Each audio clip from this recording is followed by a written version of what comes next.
আমরা আজকে করব নবম Please শ্রেণী subscribe. সেকেন্ড সামেটিভ ইতিহাস শর্ট কোশ্চেন। চলো শুরু করি।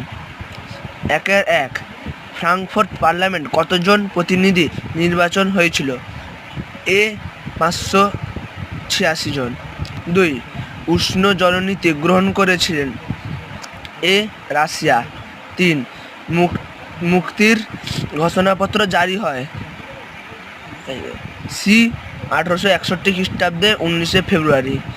4, কার্লসবার্ট ডিগ্রি জারি হয়? এ 1819 খ্রিস্টাব্দে। উন্নত মানের কাপড় বোনার যন্ত্রের নাম? ডি উড়ন্ত মাকু। 6, প্যারি কমিউন গড়ে ওঠে? এ ফ্রান্সে। 7, সুয়েজ খাল খনন কার্য শেষ হয়? বি 1869 খ্রিস্টাব্দে। 8,